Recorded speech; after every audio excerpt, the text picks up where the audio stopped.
1, 0, all engine running. Liftoff. We have a liftoff. Olá, pessoal, bem-vindos a mais um episódio de Cadê a Hipótese Ruth? Esse podcast é apresentado por mim, Paulo Bódio, e pelo meu amigo Gabriel Gaudêncio do Rego. E aí, Gabriel, tudo bem? Fala, Paulo Bódio. O que aconteceu? Você já tá rindo já? A gente nem começou. É porque essa ênfase no rego aí eu acho engraçado. Eu achei divertido. Não, ninguém tem enfatizando o seu rego, não. Deixa ele guardadinho aí. Aliás, o seu rego tem tudo a ver com o programa de hoje. Não sei se isso é bom ou se é ruim. Vamos lá. A gente vai falar das características que definem a nossa identidade. Do jeito que você enfatiza o rego, parece que ele é importante para você.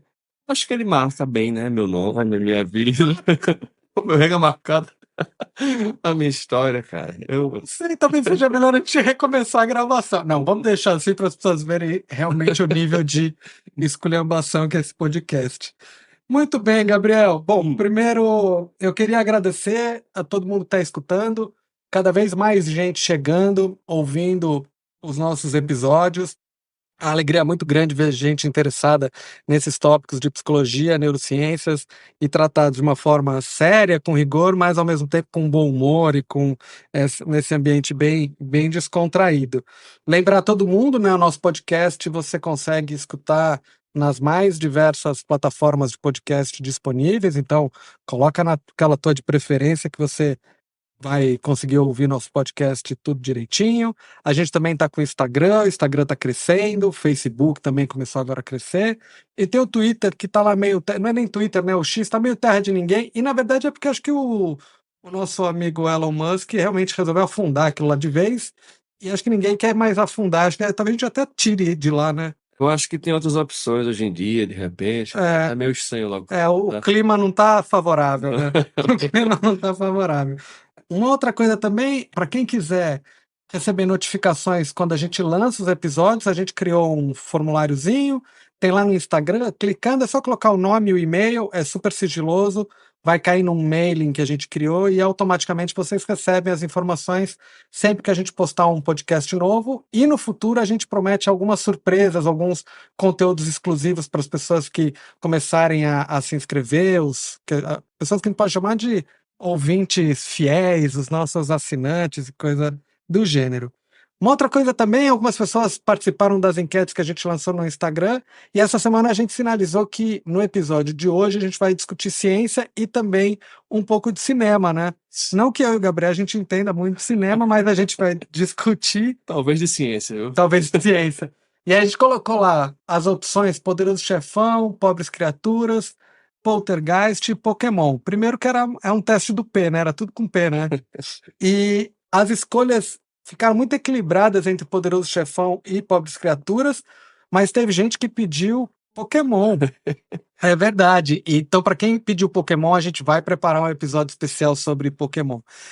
Poderoso Chefão também está na nossa lista, até porque Poderoso Chefão é um filme que é uma lição de comportamento, moral, julgamento, uma coisa que a gente vai discutir muito em alguns episódios, hipocrisia moral, é bem interessante, então é um dos que está... Quem escolheu Poderoso Chefão também já quase que conseguiu prever aí um futuro episódio. No episódio de hoje, né, Gabriel, a gente vai falar sobre navio, sobre príncipes e sapateiros, sobre almas e sobre trocas de cérebro. E aí que a gente vai chegar no nosso filme Pobres Criaturas. Tudo isso que a gente vai discutir é para a gente tentar pelo menos chegar numa resposta para uma pergunta clássica que é: o que é a minha identidade? O que me define como Paulo? O que define o Gabriel como Gabriel? Aliás, um parênteses sobre a minha identidade. Semana passada você perguntou como que as pessoas me chamavam, né? Uhum. Ah, Paulão, Paulinho, não sei o quê. E eu esqueci. Da época da escola, eu fui lembrado pela minha amiga Betânia, uma ouvinte aí fiel do nosso podcast, que eu esqueci de falar que eu sou chamado de Bojinho. Bojinho, cara. Bojinho, é verdade. Você vê só? Exatamente. Muito Bojinho é meu apelido de colégio. Pode chamar de Bobó? Bobó não, Bobó é bobó de camarão.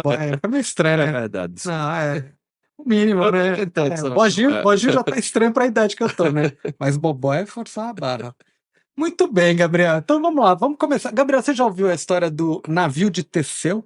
Navio de Teseu? Navio de Teseu? Olha, Teseu tem cara de nome aí de herói grego. De lenda, de uma coisa mítica. Alguma mitologia grega. Muito bem, é isso mesmo. O fundador grego de Atenas. Apenas. Apenas, só isso. É o grande Teseu. E a história do navio de Teseu, eu escolhi aqui para a gente começar a discutir essa ideia de identidade, porque ela traz uma reflexão importante sobre o que define o que é um objeto A em comparação com um outro objeto. Então, a ideia é mais ou menos a seguinte do navio de Teseu. Eu não vou entrar nos detalhes da história, igual Plutarco descreveu e tudo mais, mas imagina você num navio e à medida que você vai, né, navegando, você vai substituindo partes. Sei lá, você vai troca um remo, troca um pedaço daqui, troca a vela, de maneira que chega um momento que você trocou muitas peças. Quando você retornar para o porto de onde você saiu, com esse navio completamente, com todas as peças trocadas, o navio continua sendo o mesmo? Olha que questão interessante. Não é? Eu achei interessante. Depende, o Teseu tá no navio ainda? O Teseu tá no navio.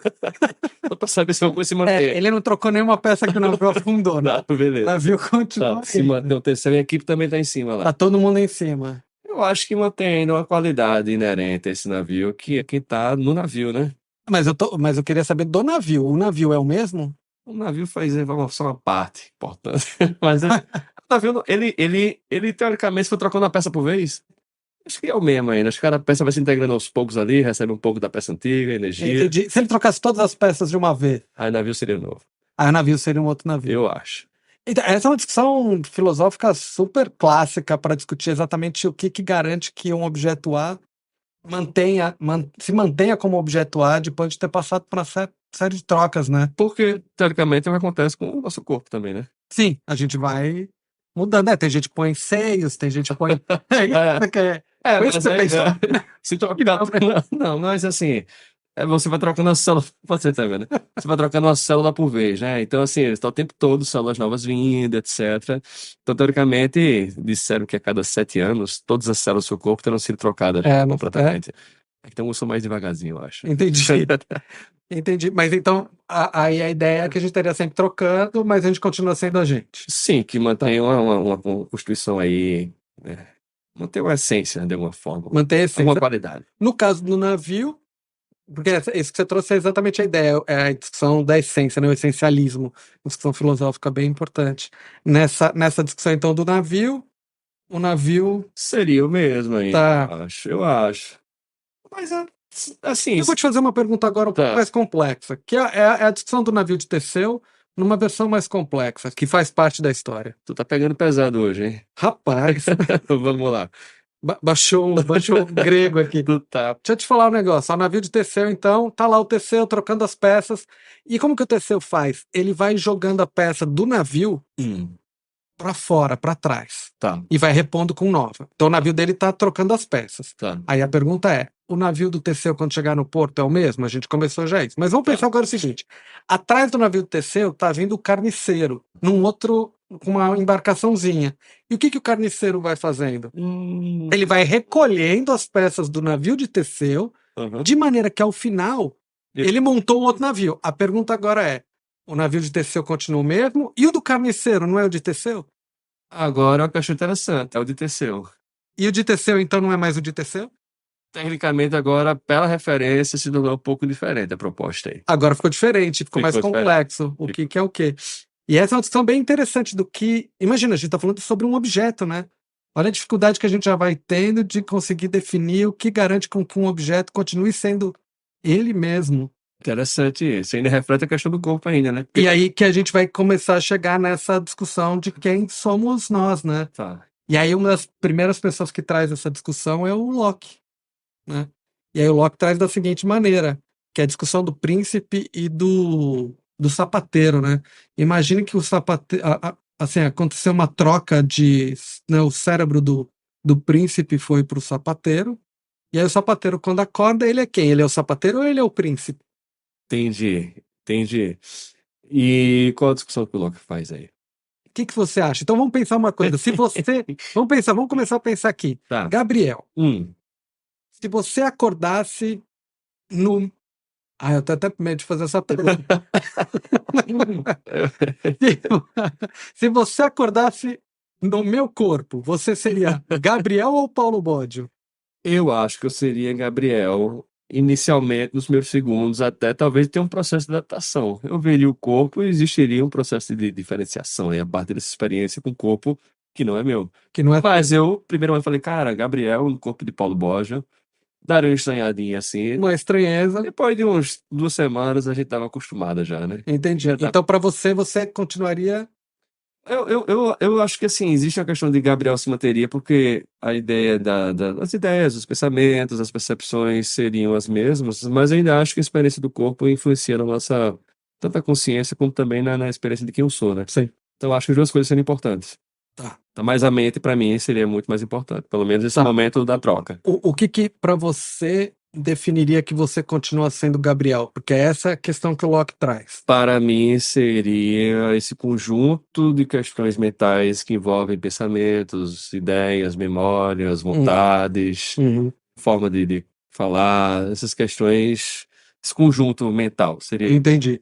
O Locke ele trouxe esse exemplo para discutir uma definição de que o que constituiria a nossa identidade e que seria até a persistência da identidade, né? Porque na verdade o que ele está fazendo é rebatendo aquelas discussões de alma e corpo, enfim, ele está querendo mostrar onde estaria.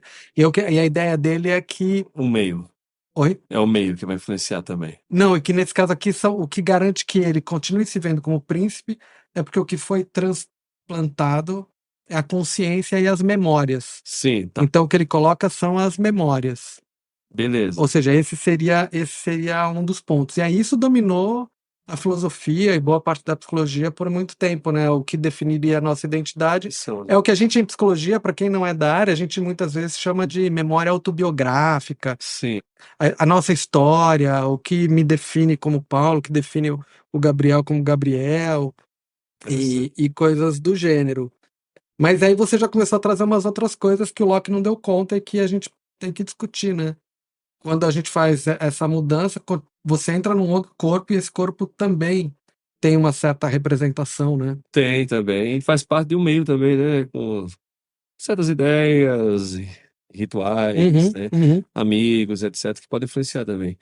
Mas esses filmes que falam sobre esse livro, tal, eu acho que eles trazem essa ideia de... O Locke deve estar chegando no ponto que a mudança de mente entre os corpos levou aos dois mudarem alguma coisa. E basicamente a ideia... Não, ele não vai muito nessa linha.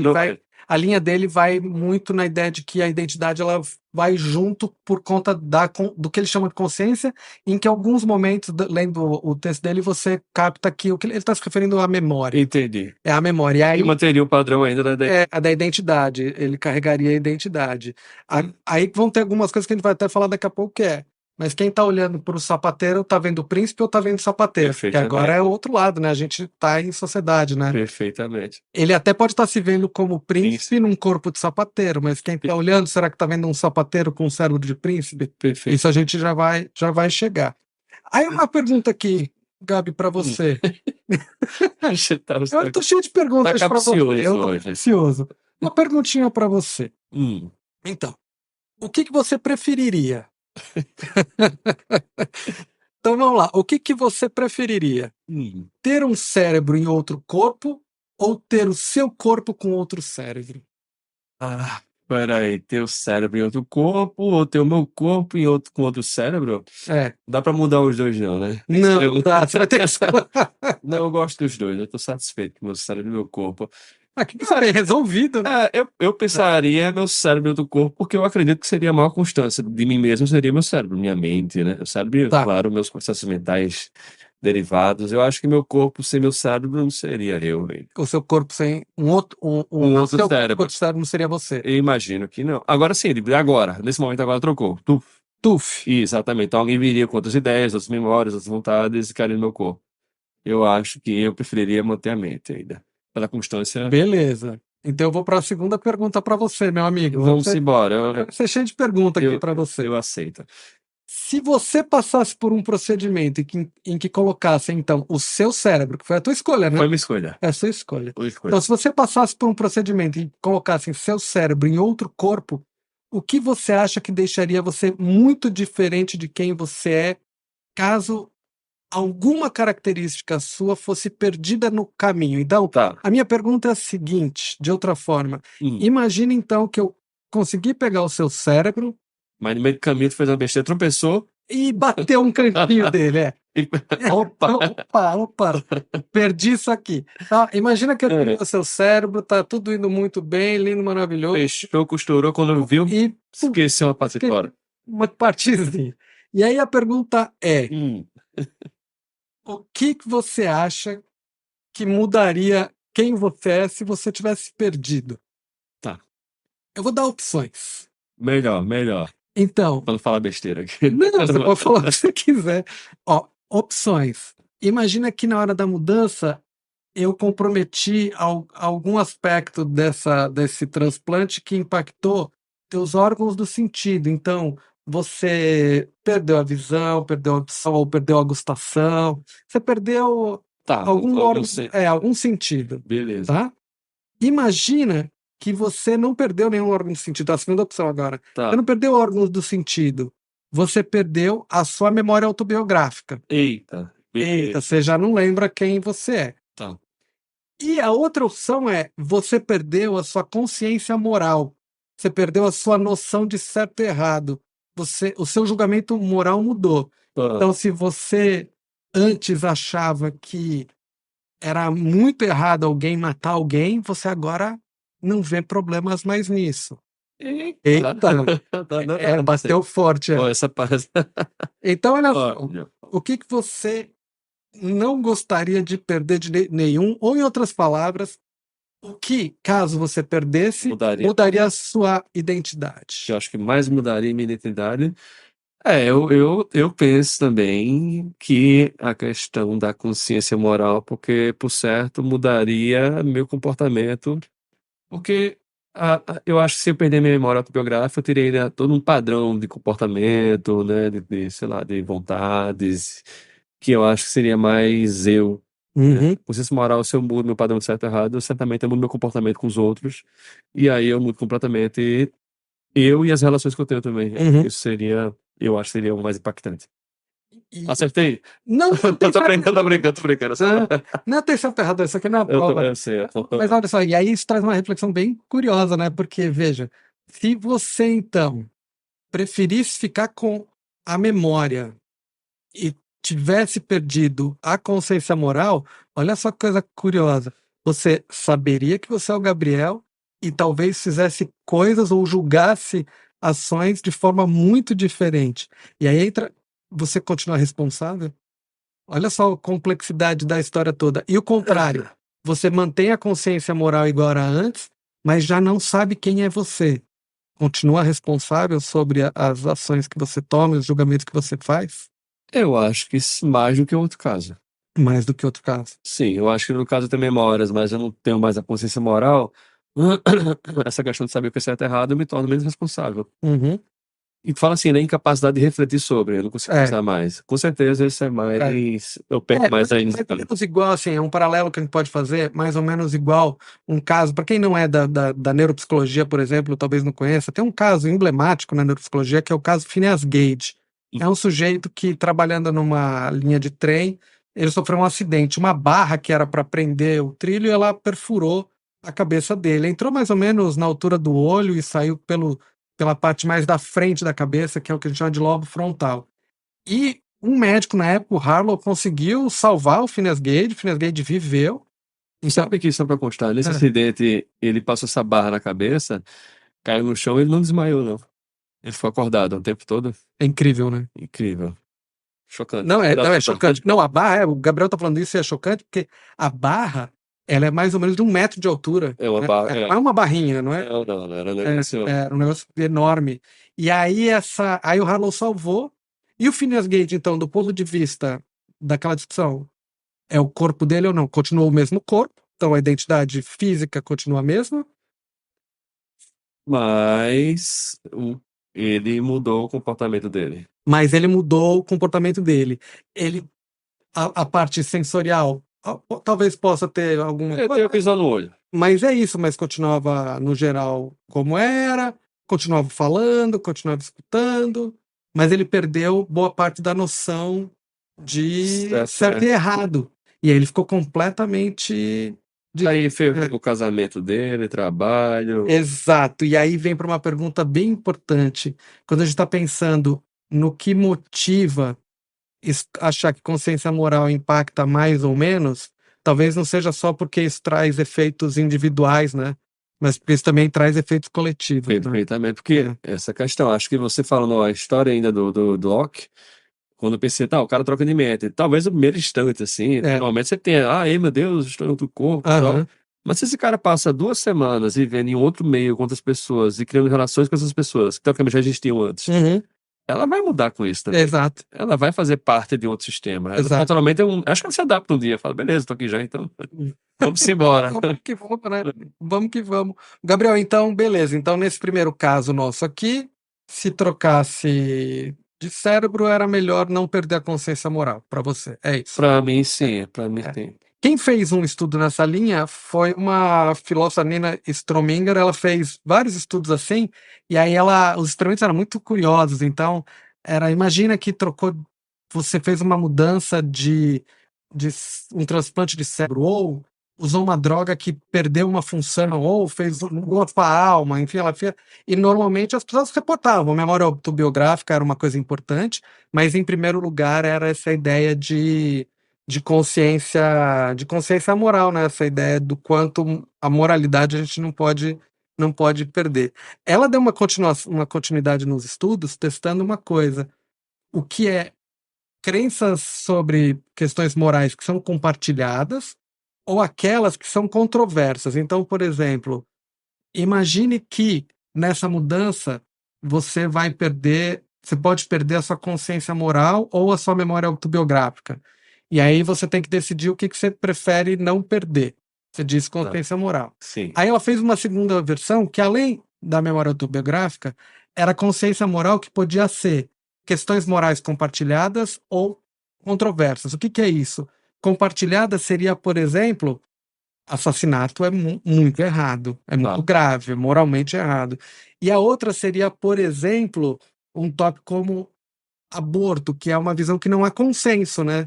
Alguns vão ver como muito errado, outros não vão ver como Entendi. totalmente errado, e alguns não vão ver como errado de forma nenhuma, ou seja, ela tem uma certa controvérsia. E aí a pergunta ia nessa linha: o que você não gostaria de perder?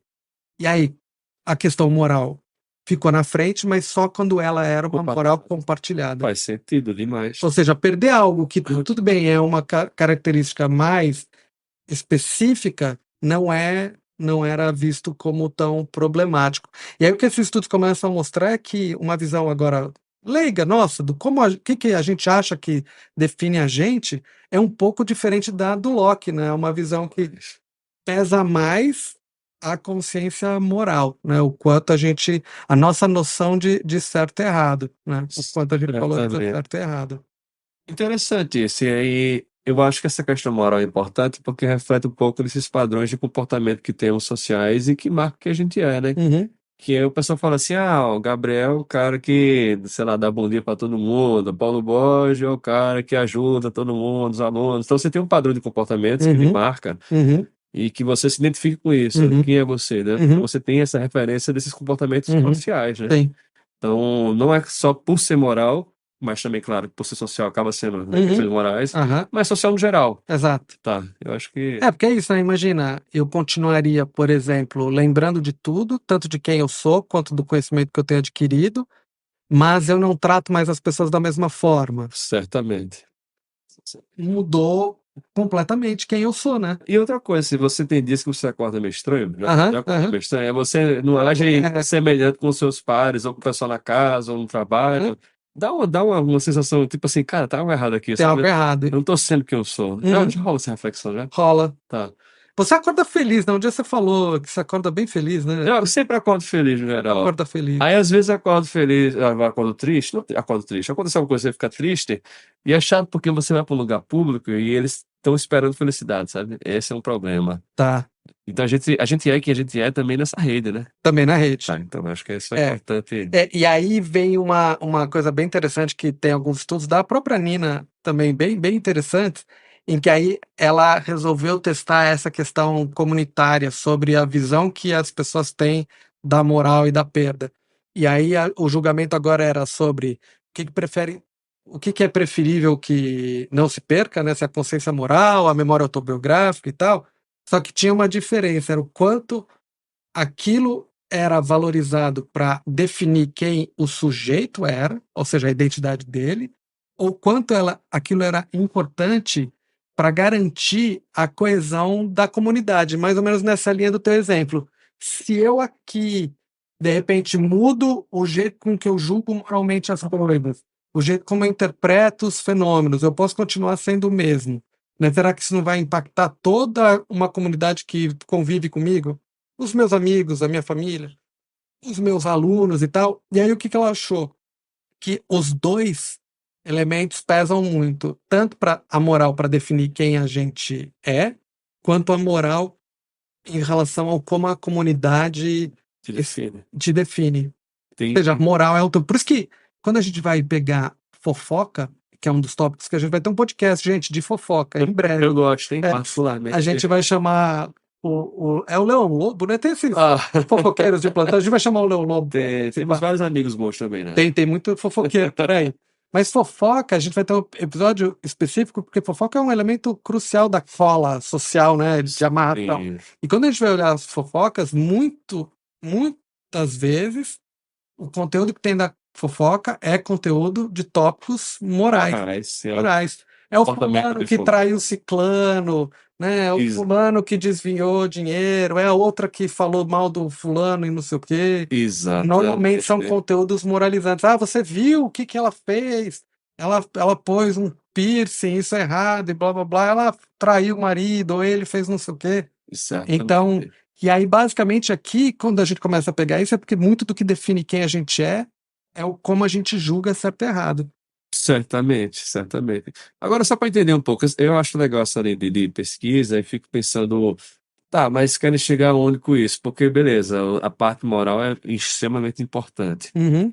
As memórias não são tão importantes, mas também são parte relevante. Então, assim, se pensar o ser humano é um conjunto completo. É um conjunto Memórias, completo. comportamento do Sim. corpo. E essas pesquisas vão levar a gente onde? Eu tenho uma visão Aham. disso, bem interessante, que eu vou colocar, vou perguntar para você depois. Entendi. Mas me fala um pouco como é que seria, na sua percepção, onde é que esses caras, a Nina Strominger, onde é que ela quer chegar com essa brincadeira? Onde ela quer chegar com essa brincadeira?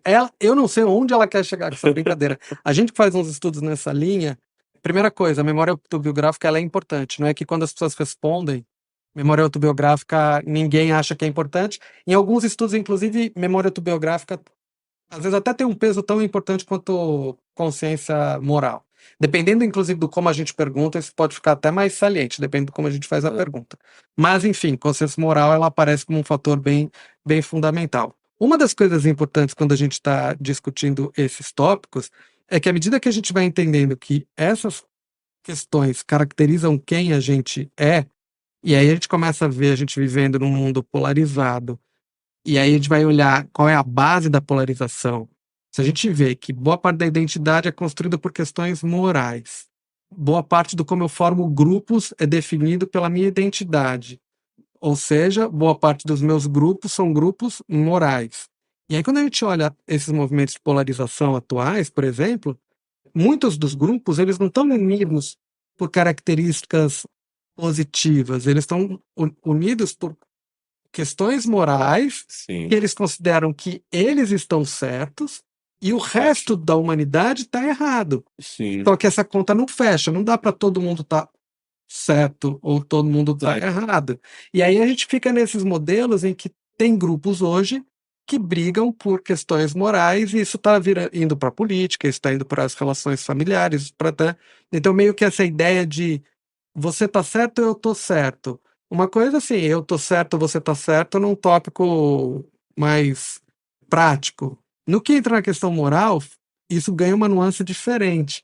E as pessoas estão se envolvendo nesse tipo de coisa. Então, esse tipo de estudo ele ajuda a gente a entender um pouquinho o peso que moral tem na definição de quem eu sou. E Certamente. no que eu defino quem eu sou, eu defino que grupo com quem eu ando. E no que eu defino com quem eu ando, eu defino também com quem eu não ando. Entendi. O problema é que tá todo mundo andando no mesmo planeta. É verdade. E a gente cria um problemão, né? Como que a gente resolve conflitos? Quer ver um tópico bem atual? Mudança climática. Muitas das interpretações de mudanças climáticas, elas não são baseadas em fatos, elas estão baseadas no julgamento que as pessoas têm que certo e errado. Tem um quê moral nessa discussão até. Tem um quê forte moral. O planeta é o mesmo, tanto para aquele que acha que tem mudança, tanto para aquele que acha que não tem mudança.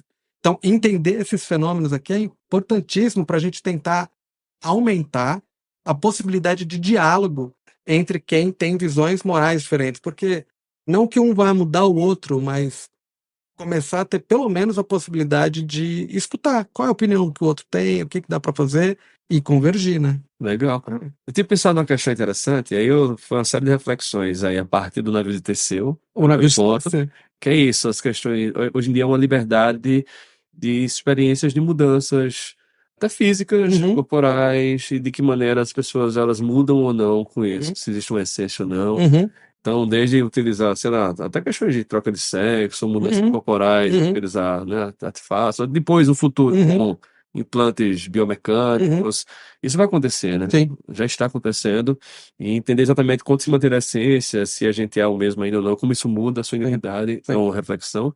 E outra bem interessante que eu pensei, é uma discussão que tem, que não é a troca de corpos, mas é a história do upload de consciência, né? A ideia de que conseguiremos fazer um upload de nossa consciência em uma máquina. A gente vai se encontrar, então, na nuvem. Na nuvem. E a pergunta é, aquela pessoa na nuvem ainda é você? Mesmo que tenha todas as memórias, tenha seus padrões de comportamento, mas não tenha o seu corpo. É você ou não é? Tendo, inclusive, a consciência moral. Tendo, inclusive, a consciência moral, mas não tem o corpo. Não tem o corpo. E aí começa a discussão, na verdade, essa questão da identidade, né? Que tu trouxe essa reflexão do troca de mente. E é legal essa discussão muito na literatura, que o pessoal usa muito esse modelo de troca de mente para refletir um pouco como a gente se forma como pessoa, né? Que é isso. Pelo menos os filmes que eu vi, sempre é uma questão de, tipo, a mudança do ponto de vista, né? As pessoas meio que... É como se muda de corpo, ela muda um pouco quem ela é também. Sim. Né? Sim. E aí eu lembrei dessas discussões sobre upload de consciência. Que é bem interessante.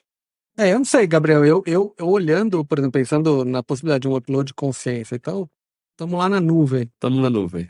Se conseguir resolver, porque além de consciência e de questões de memória autobiográfica, uma coisa que o corpo informa pra gente são várias informações fisiológicas que ajudam, inclusive, a gente a interpretar emoções e tal.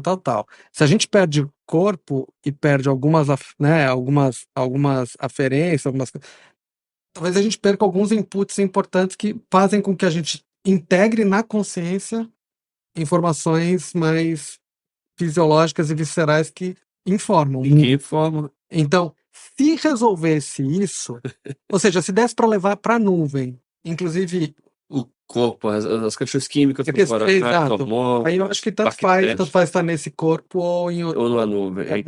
Eu não acho que seria problema. O problema seria se só levasse o elemento mais cognitivo da história. Levar minhas memórias, como se fosse, fez um download, né? Fez um upload, levou a memória e como eu julgo certo e errado, né? Entendi. Que foi? Eu vi outra reflexão aqui que meu nada a ver, mas eu posso fazer também? Faz, você fica à vontade. Desculpa, então. Mas se você, digamos que você vai se teletransporte. Tá bom. Tá, se eu lhe falar, você se teletransportaria para algum lugar, se existisse isso? Tem opções? Não, diga assim, mas criaram teletransporte. Você pode ir pro Havaí agora, passar, tomar um açaí e voltar. Eu faria fácil. Faria fácil? Fácil. E se eu te dissesse que nesse processo seu corpo seria desintegrado aqui e seria feito um novo corpo lá, com outros átomos, outras células? Mas levaria a minha consciência moral? Levaria sua consciência moral, suas memórias, tudo. Mas seria outro... Eu cairia num corpo de um havaiano. Não, você seria o seu corpo aí, né? Mas teoricamente seria assim, sua experiência aqui, não haveria, talvez você morreria aqui e renasceria ali. Então assim, a continuidade não é constante, é seu corpo, sua célula, você se desintegraria aqui e seria refeito um corpo lá, com material, com átomos lá na região, formariam sua figura, seu rosto, sua memória, você faria isso? Eu faria. É sério, você. Você não faria? Não, me deu um certo receio de me teletransportar, sabendo que eu Se der, seria não, desintegrado. teria essa, teria, A pergunta é, vai ter continuidade de consciência, é isso? não sei, você estava garantindo que eu teria. Não, você teria continuidade de corpo, de memórias, de consciência moral. Não, se eu não tiver a garantia de continuidade de consciência, de consciência moral, aí eu ficaria na dúvida, De né? consciência total. Você Então, eu empresa melhor. Então, é uma reflexão interessante também. Então, estamos chegando ali, não. Tem a ver, tem. Tem tudo a ver. Muito bom. Tem tudo a ver. Gabriel, vamos radicalizar um pouquinho mais? Eu só para ouvir, tem o show do filme aí no meio, tem? Tem, e agora vai ficar legal, porque eu vou trazer um exemplo de um estudo É.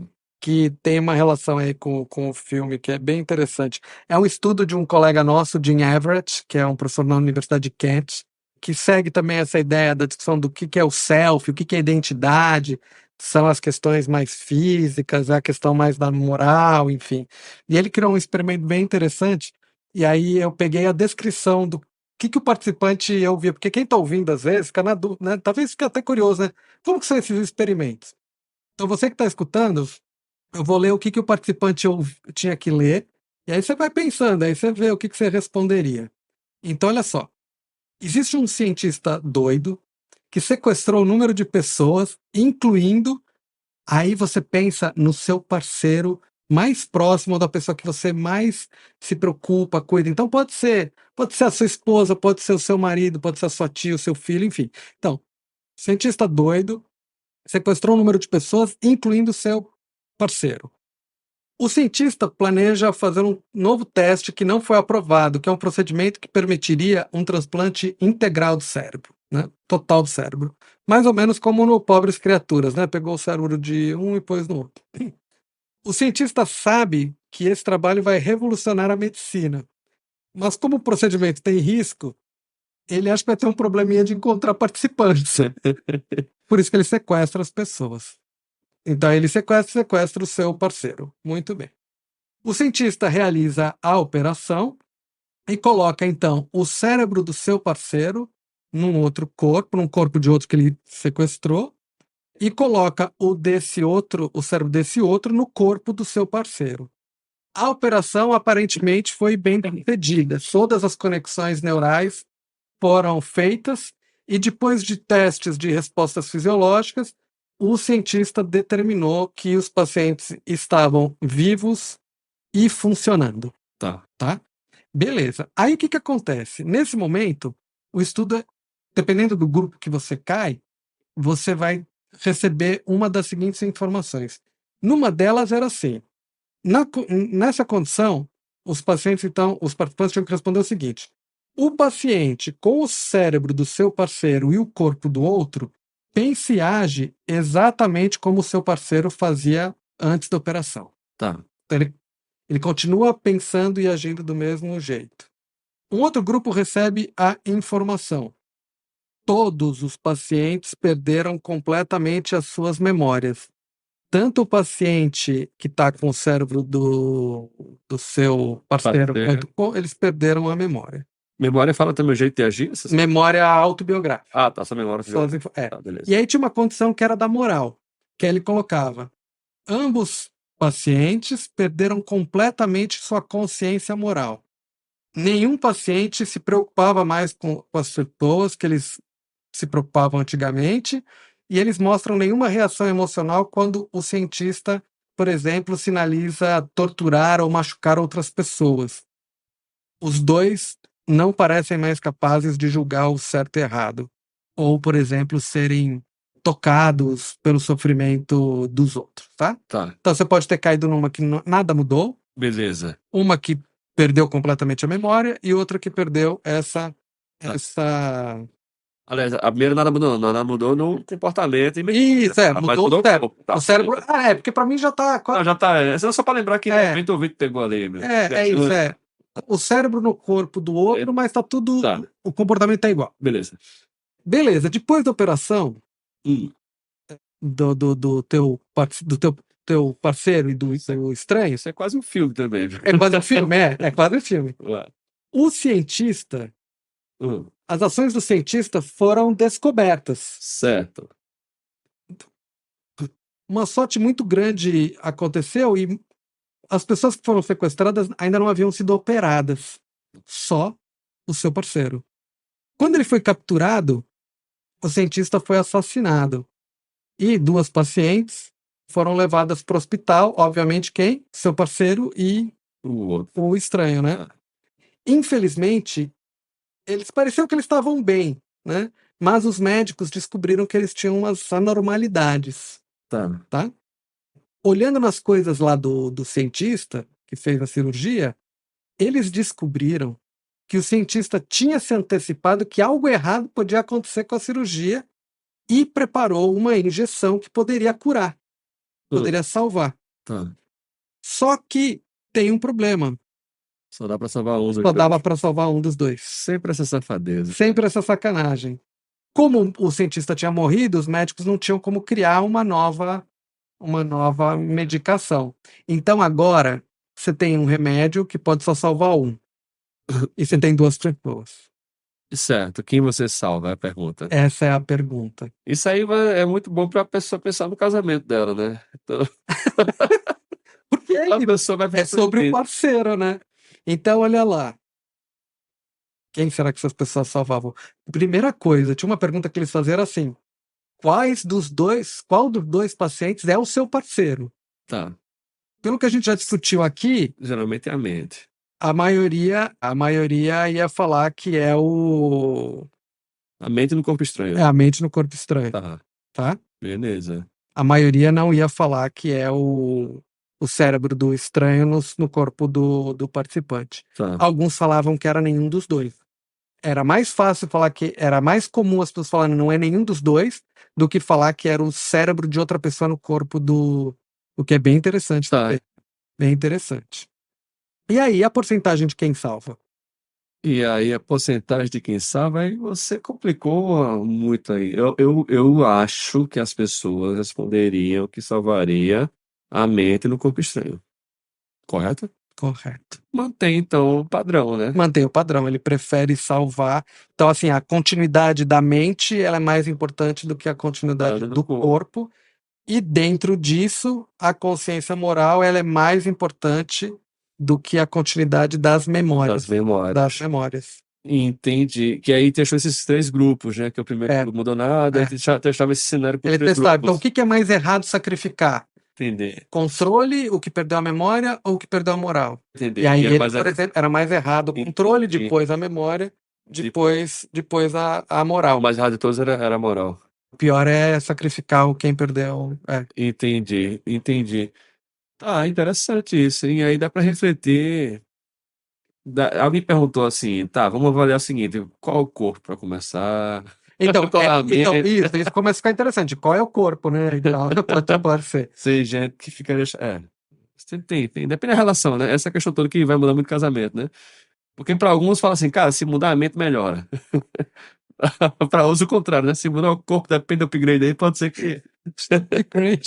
Cara, tem que ver qual direção, né? Se melhora, se piora a qualidade geral. Exato. Agora eu quero saber sobre esse filme, finalmente, aí. Qual é essa Então, história? porque a ideia do filme também é mais ou menos isso, né? Só que ela tem uns detalhezinhos que deixam a coisa muito mais Chocante. chocante, polêmica e até discussões, dilemas morais e coisas bem importantes, né? Basicamente, do filme, quem assistiu deve lembrar, foi trocado, então, uma mulher que estava grávida se suicidou. Peraí, tu não deu aviso de spoiler, cara, agora. Precisa, né? Tu sempre dá um alarme de spoiler aí. Tem que fazer isso, né? Faz o alarme de spoiler. Uau! É assim que é o alarme de Eu spoiler? acho que foi essa lá. Ah, beleza. A gente tem muito recurso tecnológico aqui.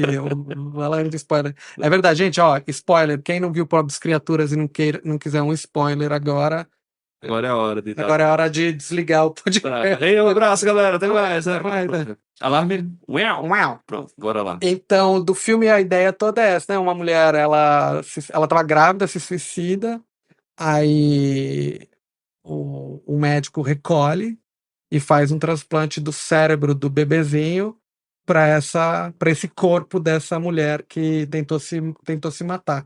E aí a gente vê uma criança, um bebê virando criança, virando adolescente, virando mulher, E o corpo no corpo de uma mulher adulta, né? Sim. Só pra começar, cientificamente não seria possível fazer um transplante de cérebro. Não, gente, não se preocupem com isso, tá? Tá? Só para constar Não, que é praticamente impossível, dada a complexidade, né? exato. Fazer uma reconexão. Isso, todos esses exemplos que a gente deu até agora é fictício para discutir o que é identidade, quem somos, né? Tá. Mas é impossível. Esse filme teve uma discussão. O primeiro ponto é a crítica clara que a experiência que o Yorgos faz é legal, que é botar o cérebro do bebê num corpo adulto, é a reflexão sobre as regras sociais, né? É. Tipo assim, a pessoa ela tem que reaprender regras, só que ela teoricamente já deveria saber por ser uma adulta. Uhum, E é o choque dessa inocência e a inocência de não saber mesmo, da ignorância social uhum, e as situações divertidas que se criam a partir disso. uhum. Inclusive com questões sexuais, né? Que ela traz. E que se for pegar, por exemplo, na primeira fase em que ela é criança ainda, e você tem adultos, aquilo ali é um caso de pedofilia. Pedofilia. Pedofilia. Que é uma crítica que faz o filme. Eu acho que é exatamente o fato de os caras só gostam dela quando ela é infantilizada na cabeça. E a hora que ela Toma fica adulta do ponto de vista agora do desenvolvimento dela e começa a assumir a rédea da vida dela de outro jeito, a galera se assusta, os né? bens se assustam, enfim. Inclusive ameaçam. O que é a parte, inclusive, é uma das partes que pra mim é bem chocante também do filme, né? Que é essa coisa dos adultos abusando dela nos vários sentidos, né? Sexual, mas também, né, emocional, enfim, né? Enquanto ela é criança num corpo de adulto, né? É interessante falar assim, que tu fala a questão da pedofilia. Então, claramente é errado, porque abusa e você tem um cérebro infantilizado no corpo adulto, e aí a reflexão da pedofilia. Mas aí a questão tem que criar até agora, tu me trouxe essa ideia, me trouxe até uma, tipo, opa, que assim, beleza, a pedofilia tá errado, mas o abuso no corpo adulto também parece que é menos impactante um pouco. E não, na verdade, né? Então mostra também os abusos. Sim. Então, é interessante. Tem outra nuance que porque que é mais ou menos, por exemplo, você pensar em abuso de pessoas, por exemplo, adultas que tenham algum transtorno mental, por exemplo. Perfeitamente. Ou que estejam incapazes de reagir. Imperfeita. Tá inconsciente, tem muitos casos disso, né? Acho que não sei se é recente, tem caso, acho que foi recente. Jogador? De um enfermeiro que abusou de pacientes que estavam inconscientes, né? Então você tem esses casos, né? Tem médico que abusa da paciente enquanto ela tá sedada. Enfim, aí a gente não tá nem falando de uma criança no corpo, tá falando de um adulto com cérebro de adulto, mas que naquele momento ele está incapaz. Ele está incapaz de reagir, de responder, né? Então esse filme tem essa polêmica, né? Porque, tipo, tá normalizando a pedofilia. Na verdade, não, tá criticando, eu acho. A minha visão é de que tá criticando. Ele cria a tensão da sensualidade, que não é sensual, porque, na verdade, ela tá completamente infantilizada. Exato. Mas acho que essa é a grande crítica que choca, né? E aí tem a passagem da infância e adolescência, que ela começa a ter a curiosidade sexual. Uhum. Que é aí que causa confusão no pessoal, que faz a pessoa fala, mas tá muito sexual, a criança não faria isso e tal. E aí eu fico pensando assim, mas não dá pra saber qual a idade que ela tá naquele momento, exatamente. Sim. Já está, talvez, bem adolescente. Sim. Mas também tem a questão do filme que ela não se desenvolve igual a criança. Uhum. É muito mais rápida, né? Porque Assim, é o corpo de um adulto também. E porque também é uma ficção, né? É uma ficção. Exato.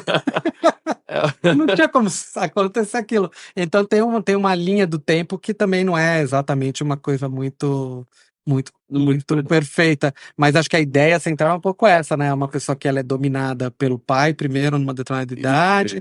Entra aquele médico jovem que de uma certa forma tá ali também. Aí chega o advogado malandro, que aí, né?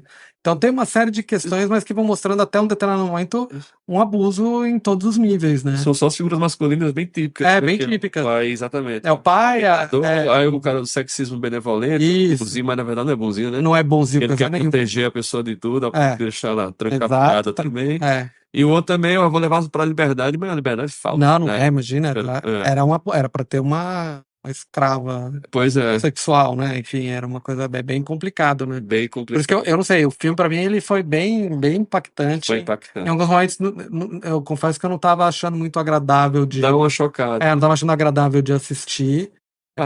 Sobre isso. Tem uns caras dando uma tesourada assim no molho do cara, no cadáver dele. Tem umas partes... Essas partes eu acho que essas partes, elas, sei lá, são pesadas, mas pra mim quando entra realmente nesse cruzamento onde você. Que eu acho que é a crítica que o filme traz, né? Mas aquela coisa do abuso, Do abuso. da Sim. criança e tal. E aí isso traz muito para nossa discussão aqui, então. No que eu pego e olho que então, ela tem um corpo de adulto, mas quando tem aquela. Tem o advogado que chega e tem relação sexual com ela, por exemplo, Sim. não é o corpo que está em jogo.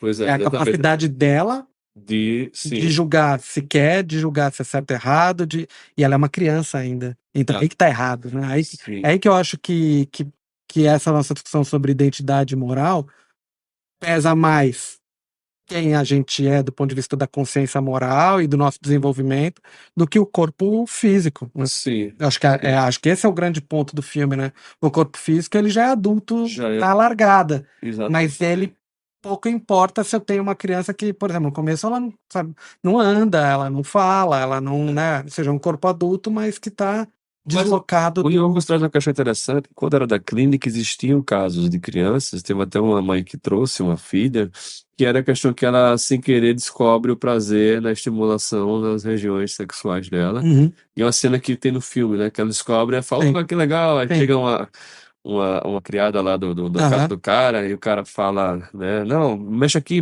e ela fala com isso. Tá? Uhum. Existe essa ideia que não se fala muito hoje em dia, mas existe uma sexualidade, mas é uma descoberta do corpo na infância, Sim. que é o começo do comportamento ainda social. Fala assim, não, olha, cuidado com isso. É um começo de umas regras sociais também, Sim. esse ponto da sexualidade. Exato. E é como se ela no corpo adulto, ela pulasse isso. Exato, ela pula toda. Cai direto na boca do lobo. Exatamente. O mundo de abusadores. E aí é abuso. Diretamente é abuso. É o abuso, que é o que a gente vê das histórias de pedofilia, né? Exatamente. Muitas vezes acontece dentro de casa, inclusive. Né? Geralmente é verdade. A maioria é o padrasto, é o pai, o tio, um amigo, um vizinho, enfim. E aí que chega a revolução depois, que o cara, ela depois entende uma forma ela não se abala com isso, né? Ela simplesmente, acho que pela frieza também da relação com o pai, ela acaba descartando o cara também, né? Sim. Que é uma reviravolta. Sim. Que aí ela consegue vencer todos os abusos. De alguma forma, ela consegue superar a partir do desenvolvimento dela. Sim, né? sim. Interessante. E dá uma guinada, né? E dá uma guinada. E a pergunta é, ela era o bebê ainda, a algum ponto? Ela muda, ela é a mulher ou ela é uma nova pessoa? Eu acho que ela é uma pessoa em desenvolvimento. E diferente. E diferente. Que ela fala que ela uma hora coloca, né, que não é mais aquela mulher de antes. Isso. Então, o nome dela é Bella. E sobrenome? Baxter. Bella Baxter. Baxter, que é filho. Eu acho que esse filme é interessante, que traz essa linha de filmes e livros. Tem até um brasileiro no filme que seria uma comédia do cara que troca de mente. E sempre a reflexão da identidade e de como isso é construída na relação com o meio. Né? Eu acho que esse filme só traz um nível diferente, que é sobre as questões da sexualidade e da mulher. Que acho que é um tapa na cara da sociedade. Parabéns, Yorgos. Eu gostei. É chocante, mas eu gostei. É chocante. É necessário, inclusive, eu acho. Muito bom, Gabriel. Chegamos aí a mais um episódio concluído com sucesso. Muito bom. Muito bom. Hoje, então, a gente fechou com essa discussão sobre identidade moral, o que nos define, em boa parte, é a identidade moral. Não que memória não seja importante, ela também é uma parte importante, mas quando a gente pega na conceituação que cada um tem, a maioria das pessoas valoriza a sua identidade moral e valoriza do outro, o que mostra o quanto isso é importante para senso de coletividade, né? Coletividade. E se estiver pensando em mudar, lembre sempre de manter pelo menos um padrão com os amigos, né? Você pode até mudar suas memórias, pode até botar um silicone, mas se você se mantém ainda, né? Foi aquela conversa no começo. Porque é isso, no final das contas, Você é com os outros. E só uma pergunta, Paulo Borges, você me perguntou várias vezes ao longo do episódio, mas o que você acha do navio do Teseu? O navio do Teseu? É o mesmo navio ainda? Pra mim? Sim, pra você. Não. Não é o mesmo navio? Pra mim, não. Na primeira peça que mudou já não é o mesmo? Na primeira ainda não. Qual peça que ele muda que não é mais ou menos? Então. Então deixa aí. Quando ele cruzar 90% de peça. Olha, no começo ele ainda para mim vai sendo o mesmo. Trocou isso aqui, trocou um remo, trocou um pedaço da vela e tal.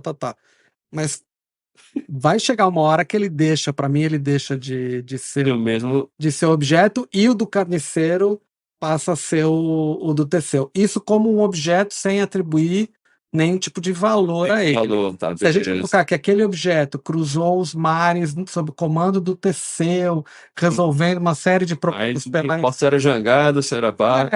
ele carrega isso. Mas, ao mesmo tempo, o carniceiro pode falar. Esse barco, ele traz a história do barco do Teseu. Ele é o barco do Teseu. Que é outra coisa também, né? Um objeto, né? Um objeto, ele carrega uma história do uso, né? Por isso que as pessoas colecionam coisas, né?